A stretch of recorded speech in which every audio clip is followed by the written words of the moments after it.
اعوذ باللہ من الشیطان الرجیم بسم اللہ الرحمن الرحیم ربی اشرح لی صدری ویسر لی امری واحلل عقدۃ من لسانی یفقہوا قولی اللہم صل علی محمد وعلی محمد وعجل فرجہم اجمعین۔ السلام علیکم قارئین عزیز، عشرہ کرامت سیریز کی آج تیسری نشست میں آپ سب کو خوش آمدید۔ پچھلی دو نشستوں میں ہم کرامت اور حیا پر بات کر چکے ہیں۔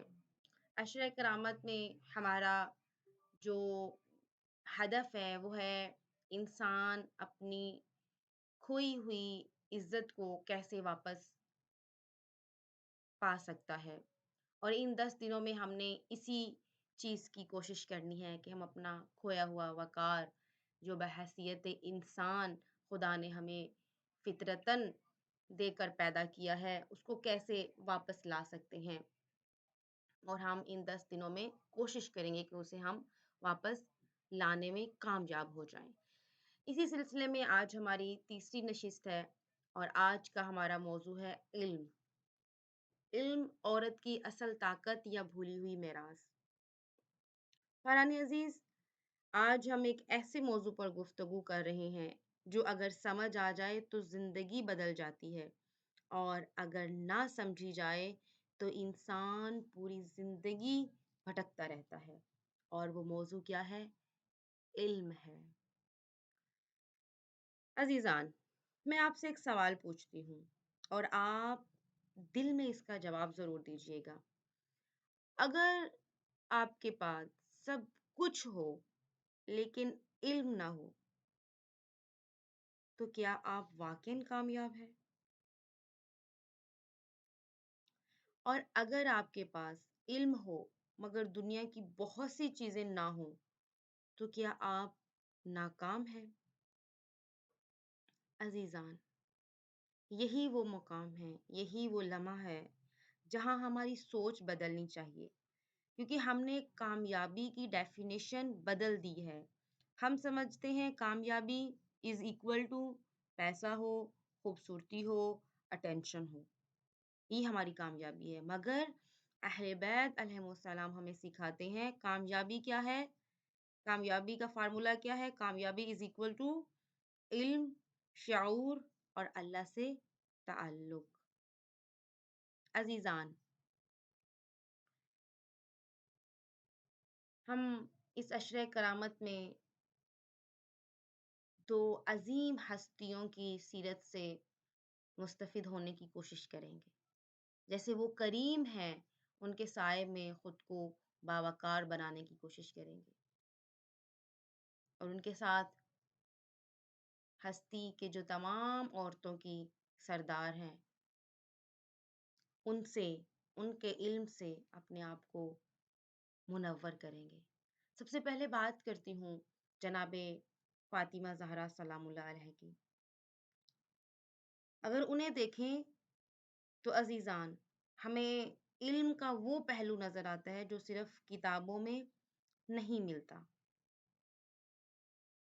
اگر ہم بات کریں ایک کتاب کی مہد سے لحد تک، تو اس میں ایک بہت اہم نقطہ بی بی کے بارے میں بیان کیا گیا ہے کہ ایک مومنہ عورت کی تربیت بچپن سے ہی اس انداز سے ہونی چاہیے کہ وہ صرف ظاہری عبادت نہ کرے، ظاہری عبادت نہ کرے، بلکہ شعوری عبادت کرے۔ اور یہ نقطہ ہمیں جناب بی بی زہرا سلام اللہ علیہ کی زندگی میں نظر آتا ہے، جب آپ فرماتی ہیں نا کہ الجور ثم الدار، تو یہ صرف ایک اخلاقی نصیحت نہیں ہے، بلکہ عزیزان ایک شعوری علم ہے، یعنی وہ علم جو انسان کو میں سے نکال کے ہم میں منتقل کر دیتا ہے، ہم میں بدل دیتا ہے۔ علم انسان کو خود سے نکال کے دوسروں کے لیے جینا سکھاتا ہے۔ یہ جملہ الجار ثم الدار اس چیز کی نشاندہی کرتا ہے، اس علم کی نشاندہی کرتا ہے جو انسان کو میں سے نکال کے ہم تک لے جاتا ہے۔ عزیزان، یہ ایک جملہ نہیں ہے، یہ ایک مکمل مائنڈ سیٹ ہے جو شعوری علم سے آیا ہے۔ آج ہم کیوں پریشان ہیں؟ کیونکہ ہم صرف اپنے بارے میں سوچتے ہیں، میرا گھر، میری خوشی، میری زندگی، مگر جناب بی بی زہرا سلام اللہ علیہ ہمیں سکھاتی ہیں امت کے لیے جینا، یہی اصل علم ہے، یہی علم، یہی عالم ہونے کی حقیقت ہے۔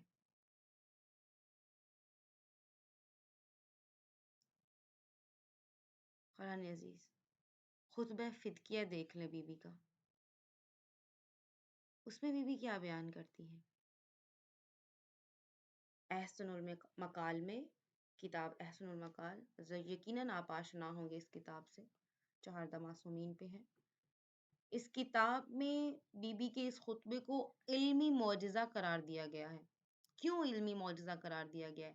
اس میں توحید کی گہرائی، نبوت کی وضاحت، امامت کا دفاع، معاشرتی انصاف کا شعور، ایک عورت مگر علم ایسا کہ پوری امت کے علماء کے لیے معیار بن گیا۔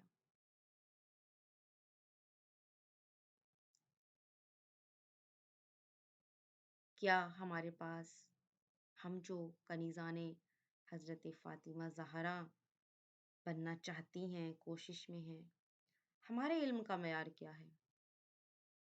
فقط اپنے خانے وادے کے لیے سوچ لیں، ایک لحظے کے لیے، جناب فاطمہ زہرا کا علم تو امت کے لیے نا، صرف خانے وادے کے لیے دیکھیں کہ آیا ہمارا علم جو ہے، خانے وادے کو بھی چھوڑ دیں، اپنی ذات کے لیے، کہ ہمارے پاس اتنا علم ہے کہ ہم خود کو پروٹیکٹ کر سکیں، خود کی اصلاح کر سکیں، خود کو بچا سکیں۔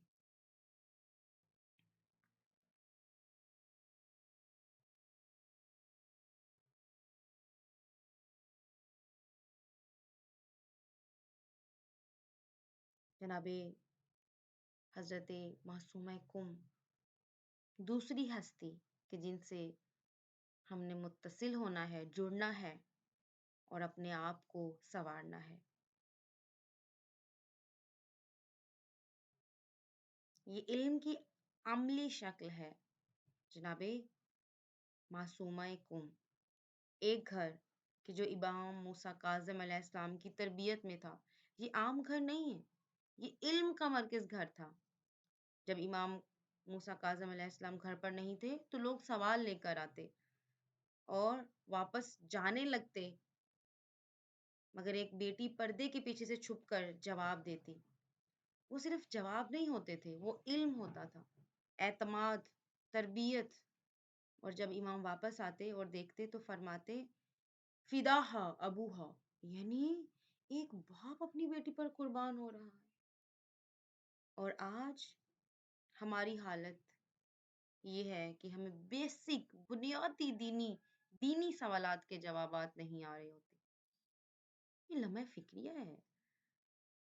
ہم بی بی کی ولادت منا رہے ہیں، بی بی کو کریمہ اہل بیت کہہ رہے ہیں، بی بی کے فضائل بیان کر رہے ہیں، لیکن افسوس کے ساتھ ہمارے بیسک دینی سوالات کے جوابات ہمارے پاس موجود نہیں ہیں۔ ہمارے علم کی یہ حالت ہے۔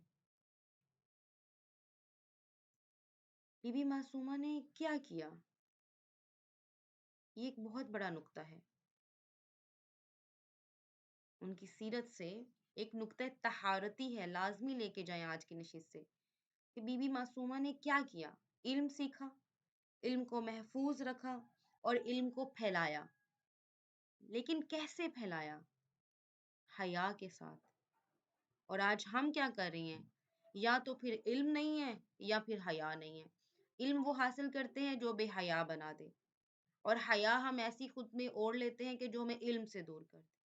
لیکن اہل بیت علیہم السلام ہم سے کہتی ہے دونوں ساتھ چل سکتے ہیں، دونوں ساتھ چل سکتے ہیں۔ اب ایک اور پہلو بی بی کی کرامت کا، کم کے علماء کیا کہتے ہیں بی بی کی کرامت کے بارے میں، بی بی کے علم کے بارے میں، بی بی کے عالمہ ہونے کے بارے میں؟ عبد الکریم حاری یزدی فرماتے ہیں کہ کم کی بنیاد علم پر نہیں ہے، برکت پر ہے۔ عبد الکریم حاری یزدی کون تھے؟ جنہوں نے حوزیہ علم کم جو ہے اس کی بنیاد رکھی تھی۔ وہ کہہ رہے ہیں کہ بی بی معصومہ کی برکت سے ہے،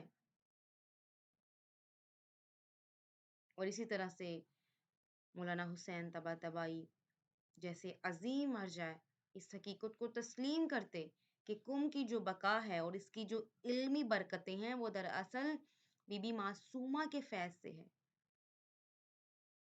امام خمینی رحمۃ اللہ علیہ جو ہے وہ بارہا کہا کرتے تھے، بارہا اس بات کی طرف اشارہ کیا کرتے تھے کہ کم جو ہے وہ صرف ایک جغرافیائی شہر نہیں ہے بلکہ ایک روحانی اور فکری مرکز ہے، اور اس مرکز کی بنیاد بی بی معصومہ کی آمد سے پڑی ہے۔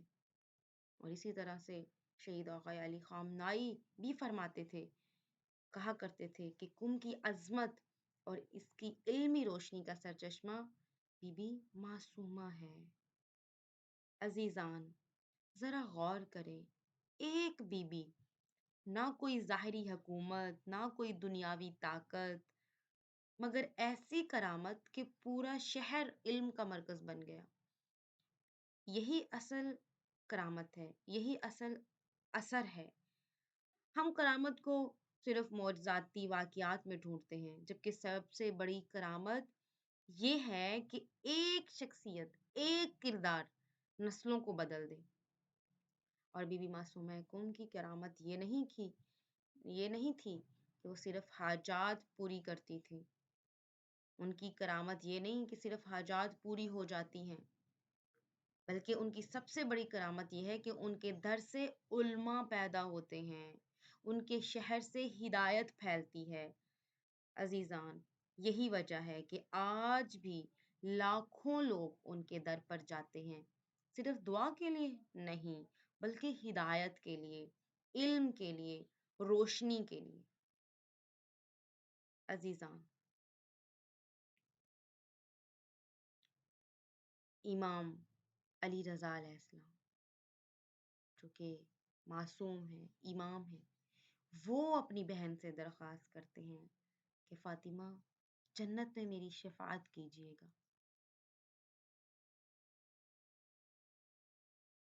امام کی سیرت کو اگر دیکھا جائے، آپ کتاب 250 سالہ انسان آغا خامنائی کی کتاب ہے، ضرور پڑھیے گا۔ اس میں چہاردہ معصومین کی جدوجہد بتائی گئی ہے، ان کا دور حکومت بتایا گیا ہے، دور امامت جو ہے اس کو واضح کیا گیا ہے کہ کس طرح سے انہوں نے جدوجہد کی۔ اور اس کتاب میں ایک بہت ہی اہم کنسیپٹ دیا گیا ہے کہ تمام جو آئمہ کی زندگی ہے یہ ایک کانٹینیوس اسٹرگل ہے، یعنی مسلسل وہ کوشش میں ہے۔ اور امام رضا علیہ السلام کا جو دور ہے وہ علمی جہاد کا دور تھا، مناظرات ہوتے تھے، یعنی مختلف مذاہب کے علماء کے ساتھ، مشکل سوالات، سیاسی دباؤ، مگر امام کے ہر سوال کا جواب کیا ہوتا تھا؟ دلیل سے، سکون سے۔ یعنی امام صرف عالم نہیں تھے، وہ رہبر فکری تھے، رہبر فکری یعنی وہ فکروں کی رہنمائی کرتے تھے، فکروں کو ایک رخ دیتے تھے، ایک صحیح ڈائریکشن دیتے تھے، اور ان کے مناظرات کرنے کا مقصد ہی یہی ہوتا تھا، نہ کہ خود کو جتوانا، خود کو منوانا، نہ، لوگوں کی اصلاح، لوگوں کی ہدایت، لوگوں کو صحیح ڈائریکشن پہ لے کے آنا۔ اسی طرح سے کتاب احسن المقال میں بھی ذکر ہے کہ امام علی رضا علیہ السلام کا علم ایسا تھا کہ سوال کرنے والے قائل ہو جاتے تھے، مگر ان کی اصل طاقت کیا تھی؟ علم، اخلاق اور عاجزی۔ عزیزان، آج ہم کہاں کھڑے ہیں؟ ہمیں دین کا بیسک علم نہیں، ہم ٹرینڈ کو فالو کر رہے ہوتے ہیں، یہ چیز ٹرینڈ میں چل رہی ہے، بے شک وہ اسلام کے خلاف ہے لیکن ہم نے وہ کرنی ہے، بے شک وہ بات حق ہے، سچ ہے، لیکن ہم نے اس کو جھٹلا دینا ہے۔ کیوں؟ کیونکہ وہ ٹرینڈ میں نہیں ہے، ہم خود کو کھو رہے ہیں۔ جبکہ بی بی زہرا سلام اللہ علیہ کی ہم کنیزیں اگر بننا چاہتی ہیں تو ہمیں دیکھنا چاہیے ان کے پاس کیا تھا؟ علم شعور تھا ان کے پاس۔ بی بی معصومہ کم علم حیا کی ملکہ، امام رضا علیہ السلام علم قیادت کے مالک تھے، اور ہم نے علم کو چھوڑ دیا ہے۔ آج ہم فیصلہ کریں، آج عشرہ کرامت کی اس تیسری نشست میں ہم عہد کریں، جیسے پچھلی 2 نشستوں میں،